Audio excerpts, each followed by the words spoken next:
Hello दोस्तों, मैं हूं Vishnu and welcome back in YouTube channel reaction zone. और दोस्तों कैसे हो? तो दोस्तों जैसा कि यार आप लोगों ने नेपाल के खुखरी के बारे में तो सुना ही होगा। जो गोरखालियों के पास जो खुखरी होती है उसके बारे में तो पूरी दुनिया को मालूम है। जी हाँ, तो आज हम जानेंगे क्या है उस खुखरी का रहस्य। खुखरी के कुछ रहस्य हैं, आज हम इस वीडियो में जानेंगे कि उन रहस्य के बारे में और क्या है वो रहस्य। प्लस हम ये भी जानेंगे कि मौत से क्यों नहीं डरता है गोरखा।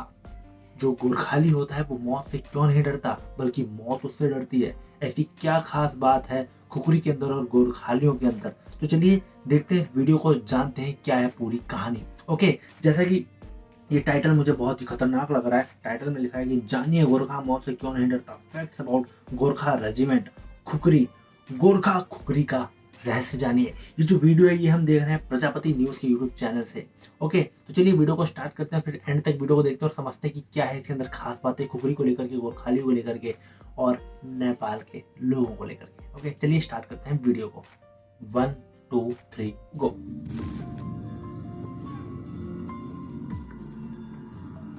दोस्तों एक बार फिर से स्वागत है आपका प्रजापति न्यूज में। बिल्कुल। खुकरी एक ऐसा हथियार जिसके बारे में साल 1814 में अंग्रेजों ने गोरखाओं से लड़ने के बाद जाना और फिर पूरी दुनिया ने इस हथियार को असल मायनों में विश्व युद्ध के बाद पहचाना।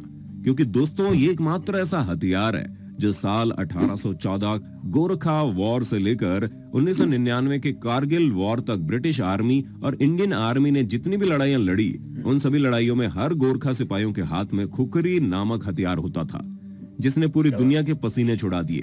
अब आप सोच रहे होंगे कि भला ये हथियार क्या है और इसका इस्तेमाल कैसे होता है। तो दोस्तों चिंता मत कीजिए, क्योंकि आज की इस वीडियो में मैं यानी आपका दोस्त विशाल प्रजापति आपको गोरखा सिपाहियों द्वारा इस्तेमाल किए जाने वाले हथियार के बारे में बताने वाला हूँ, जिसके बारे में सुनकर आपकी रूह कांप जाएगी। चलिए वीडियो को शुरू करते हैं, लेकिन वीडियो शुरू करने से पहले छोटी सी रिक्वेस्ट है। वीडियो के नीचे रेड कलर का सब्सक्राइब बटन दिख रहा होगा, उस पर क्लिक करके सब्सक्राइब कर लें और साइड में बेल आइकॉन भी दिख रहा होगा, उस पर भी क्लिक कर लें ताकि आपको वीडियो मिले सबसे पहले। दोस्तों भारतीय सैनिकों के पास कई सारे हथियार आए और गए, लेकिन जब बात गोरखा सिपाहियों की आती है तो उन्हें राइफल के साथ खुकरी दी जाती है। अब ऐसा होता है तो जाहिर सी बात है इसके पीछे कोई ना कोई कारण होगा और उन सभी कारणों पर आज हम बात करेंगे।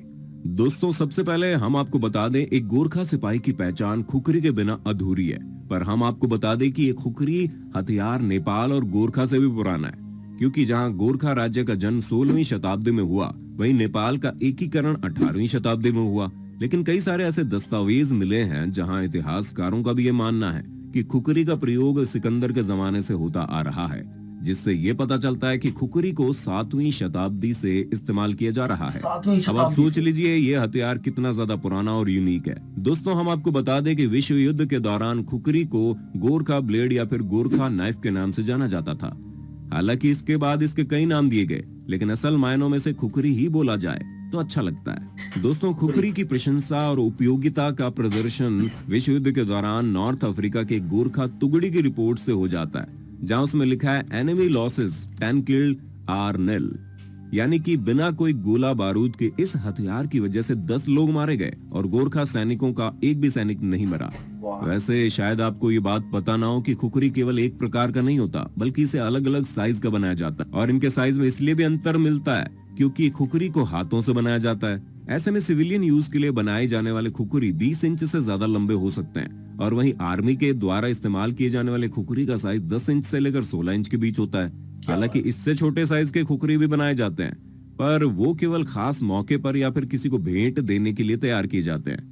वैसे दोस्तों बहुत से पश्चिमी देशों में कई सारे चाकू के निर्माता खुखरी को अलग अलग डिजाइन भी देते हैं और ये डिजाइन ट्रेडिशनल खुखरी से काफी अलग होते हैं। वैसे ये नए डिजाइन की खुखरी यूनाइटेड स्टेट्स के मरीन ऑफिसर्स के लिए भी बनाई गई है, जिसमें से एक का नाम है यूएस मिसी खुखरी और दूसरी है यूएस मिसी मरीन खुखरी।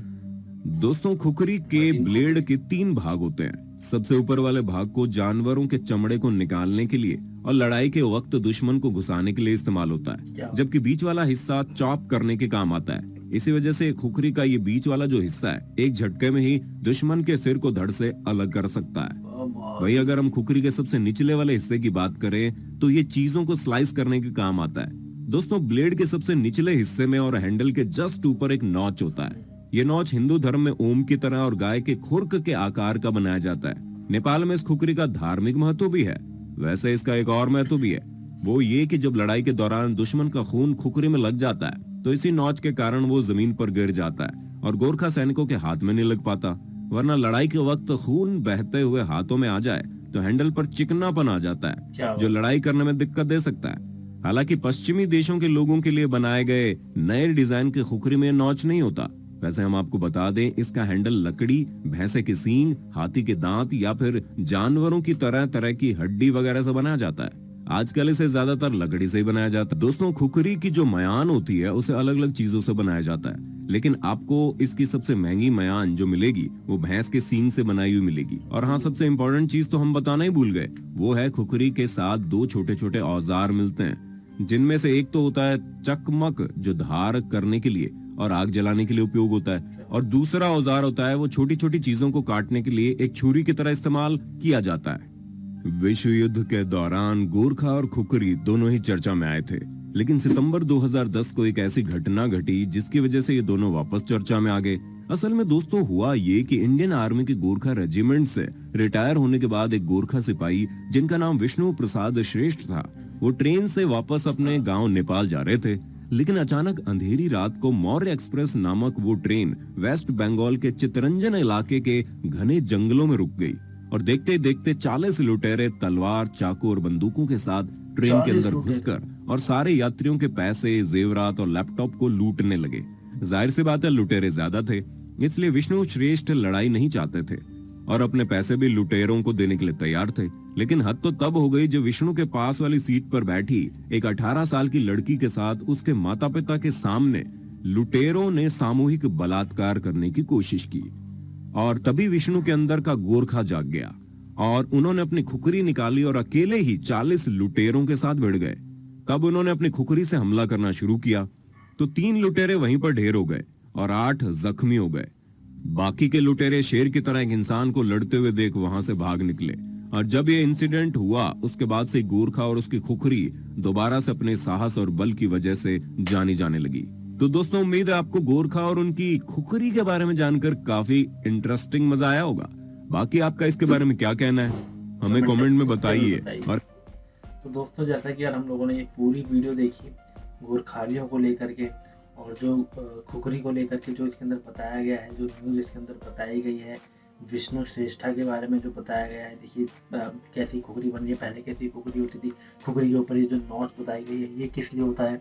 2 तरीके के, एक तो ये ओम जो हिंदू धर्म में ओम की हम लोग पूजा करते हैं उसके आकार में, प्लस गाय का जो पैर होता है उसकी शेप में है ये।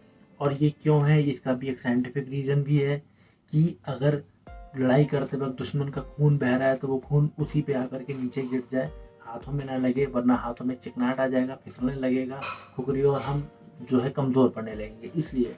बाकी अब जो इसकी म्यान बनाई गई है, जो सबसे एकदम इसकी भयंकर वाली म्यान है, वो भैंसे के सींग से बनाई जाती है। मतलब काफ़ी इंटरेस्टिंग चीज़ें इसके अंदर हमें जानने को मिलती कि क्या है खुकरी का रहस्य। जो इसका जो थंबनेल था और जो टाइटल था वो बिल्कुल सही था, जिससे हमें थंबनेल और टाइटल से ही हमें पता चलेगा कि हमें वीडियो में क्या देखने को मिलेगा। लेकिन आजकल लोग थंबनेल ऐसा बना देते हैं, अंदर कुछ और होता है, बहुत ही कन्फ्यूजन हो जाती है।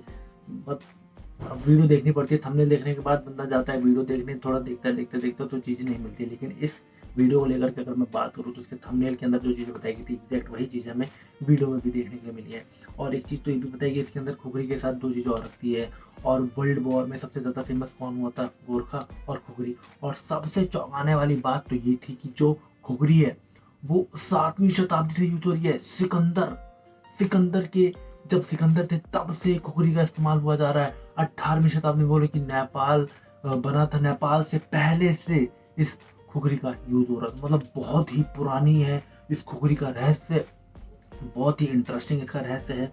और लास्ट में जो हमें बताया गया कि विष्णु श्रेष्ठा की जो कहानी हमें बताई गई, हमने कई बार सुना है 2010 में जो ट्रेन में एक अकेले इंडियन आर्मी के गोरखा ने 40 डाकुओं को मार गिराया था, वो भी तब जब उसके साथ बैठी हुई उस लड़की के साथ बलात्कार करने की कोशिश की, वो भी उसके माँ बाप के सामने एकदम चुप थे विष्णु श्रेष्ठा। अपने सारे पैसे वगैरह उन्होंने दे दिए थे, कोई लड़ाई झगड़ा करने की उन्होंने सोची नहीं थी। लेकिन जब उन डाकुओं ने गलत चीज़ें करनी शुरू करी, गलत हरकतें करनी शुरू करी, उस लड़की को छेड़ने लगे उसके माँ बाप के सामने, तब विष्णु श्रेष्ठा के अंदर का गोरखाली जागा और 40 के 40 डाकुओं को वहां से मार भगाया, जिसमें से 3 को ढेर कर दिया, 8 लोगों को घायल कर दिया, बाकी सबके सब भाग गए अपनी दुम दबा के। ये होता है गोरखाली, ये होती है गोरखाली के पास अगर खुखरी है तो उससे पंगा कभी नहीं लेना चाहिए।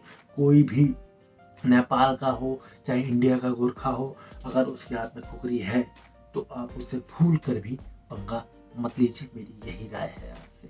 बाकी आप लोगों की क्या राय है मुझे कमेंट सेक्शन में जरूर बताइए। वीडियो को लेकर के कोई और आपके अंदर कोई चीज़ें चल रही है, कोई बात चल रही है तो वो भी आप मुझे कमेंट सेक्शन में बताइए। इससे रिलेटेड और कोई वीडियो है तो उसका लिंक भी आप मुझे कमेंट सेक्शन में दीजिए, या फिर इंस्टा फेसबुक मुझे मैसेज कीजिए, मैं उसके ऊपर भी अपना रिएक्शन बनाऊंगा और आप लोग के साथ शेयर करूंगा। तो चलिए दोस्तों, आज के लिए बस नहीं, और लास्ट में बस इतना कहना चाहता हूँ कि आप लोग को अपना प्यार यहीं बरकरार रखिएगा, मुझे सपोर्ट करते रहिए, जिससे मैं ऐसे और मेरे साथ वीडियो लेके आऊँ और आप लोग के साथ शेयर करूँ। तो चलिए दोस्तों, मिलते फिर अगली वीडियो में धमाकेदार परफॉर्मेंस साथ, तब तक के लिए बाय बाय।